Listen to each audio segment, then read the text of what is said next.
Welcome in, everyone, to another edition of the GSMC College Football Podcast, brought to you by the GSMC Sports Network. I'm your host, as always, Tommy Brzee. It is Tuesday, December 3rd around here, and we have a great show for you today.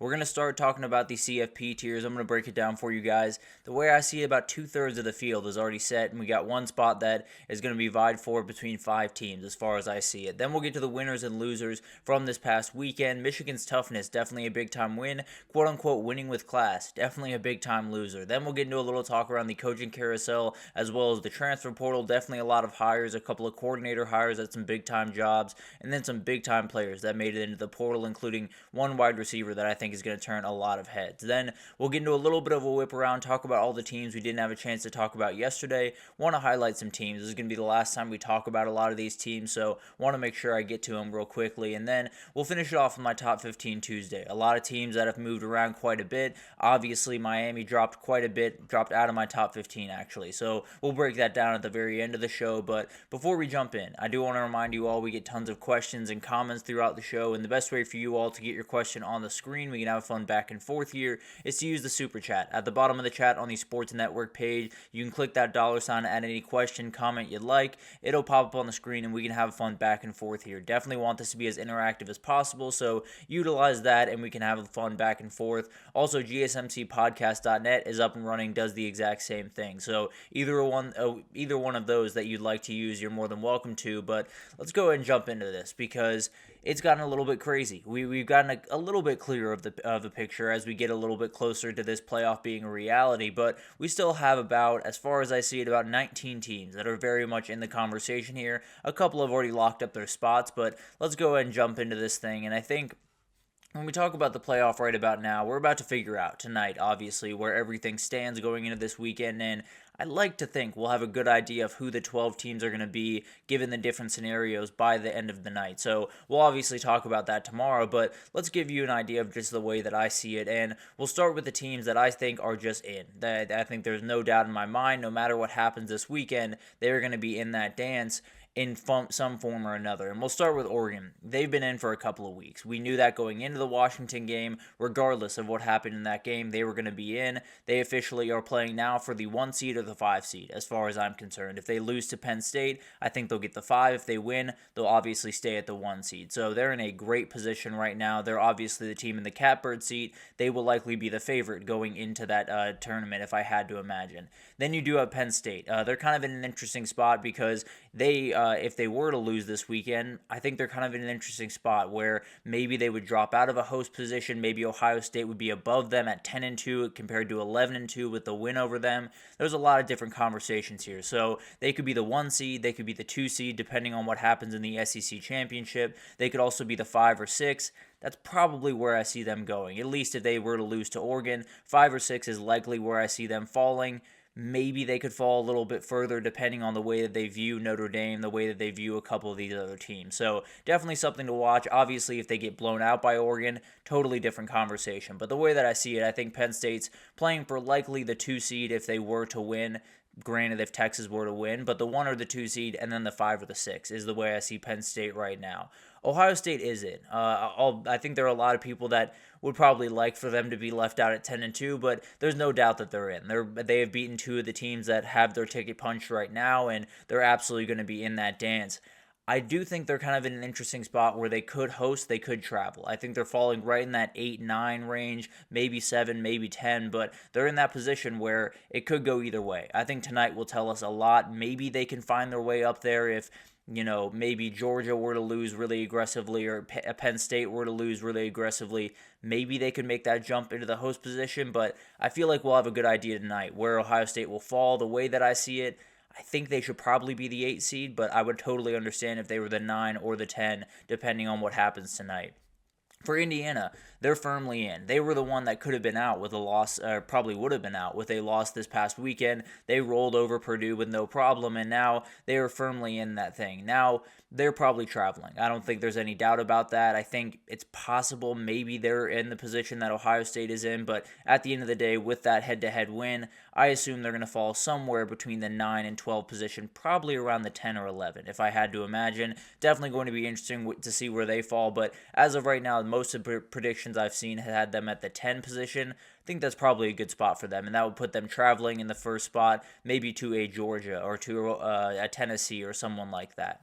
Then you move over to the SEC. You got 3 teams there, and Texas is kind of in the Penn State position. They could be the 1 seed if Oregon were to lose and they were to win. They could be the 2 seed if they were just to win and Oregon were to win, and then they could be the 5 or the 6. I think it's possible they fall to the 7 seed, depending on the way, again, they view Notre Dame, and then we'll see what happens from there. But the way I see it, likely the 5 or 6 or the 1 and 2, depending on the outcome of the SEC championship as well as the Big Ten championship. But Notre Dame's kind of that wrinkle into all of this at the end of the day. Georgia is one that, as annoying as it was to hear a million times, Joe Tessitore was right. Georgia was in with a win this past weekend. They were able to get it, and now they're in a spot where I think they're kind of fighting with Tennessee for that possible host position, non-host position. If they were to lose the SEC championship, could they possibly fall out of that position? I tend to believe they're relatively safe there. I think they're probably playing for likely either the 2 seed if they were to win, or the 7 seed, something like that, if they were to lose. That's the way that I kind of see it right now. I think there's a little bit of wiggle room there. Maybe Notre Dame could fall a little bit and they get to up to the 6 seed. Who knows? But as of right now, I see them kind of slotting in as the 7 tonight, and then possibly up to the 2, depending on what happens in that game. For Tennessee, you're in, and I think you could host. I think you're in an interesting spot, kind of battling with Ohio State as far as I see it for that last host position. We'll probably find out tonight who wins out on that one, but definitely something to watch, and could be one of those things that just comes down to how those SEC and Big Ten championships play out. Maybe there's a little bit of movement there, but the way I see it, you'll probably find out tonight. Is it going to be Ohio State or Tennessee hosting that last game? And then Notre Dame. They're firmly in the mix. They come back kind of from the dead in week 2. They now get to kind of hang out, and they're definitely going to be hosting a game for their first CFP matchup, so it's going to be a huge moment for them. They're definitely in a really good spot. Obviously, if Oregon and Texas were to win or lose this weekend, maybe some things could get shaken around, but as I see it, they're anywhere between the 5 and the 7. We'll see what happens there, but definitely a team that is firmly in the mix, and they're just kind of waiting on their couch, waiting to see what all happens this weekend and where they fall after this weekend. But those are all the teams that have their ticket punched. The way that I see it, we have 8 teams in those 12 spots. They are set. I don't think anything will change from this group. Maybe they view Tennessee a little bit differently than I do, but the way that I see it, these are your 8 teams. These teams are in no matter what. Then you have 6 teams, and they're in with a win, and that's the way that I see all of these conferences, where you have the ACC, the Big 12, and the Mountain West. Clemson and SMU, they're going to be battling out in the ACC championship. I think Clemson, you got a little bit lucky. There's no doubt about that. You got lucky. You got in with a loss to South Carolina, but now you're in a win-and-in scenario. If you win this game, you are firmly in the field. The question is, where would you fall? Would you be the 12 seed where Arizona State is? Would you be the 4 seed? Would you be the 3 seed? There's a lot of different questions. We'll see how hard that South Carolina loss hurt Clemson, how far behind they are from Arizona State and a couple of these other teams. Maybe there's a door open for a Clemson to be that 12 seed going up against a 5 seed at the end of the day instead of that Big 12 champion. Oh, excuse me, I apologize. So that's definitely something to watch. I think they're one of the teams that is a little bit fluid. We'll figure out what happens with them. Obviously, no at-large bid in play really for them, but definitely one of those things where they could fall in the 12 seed, the 3 seed, 4 seed, a lot of different placements for Clemson. For SMU, it's as simple as can be. I think if you win, you are the 3 seed. If you lose, I think you should firmly be in. I can't promise that you will be. I've made that very, very clear. An 11-2 SMU not getting into the field would be a total problem. So I firmly believe they should be in. They would obviously be traveling in that scenario, but if they were to win, would be the 3 seed. If they were to lose, then I think that conversation starts really fierce, and we'll figure out what happens on Selection Sunday. But Arizona State is the other one. Really, the Big 12 is the other one. Arizona State is off to Arlington and 1 win away from the CFP. They do have Iowa State standing in their way, and it's going to be really interesting to watch what happens there. Right now, they're slotted in at the 12 seed, but the way that the gap is kind of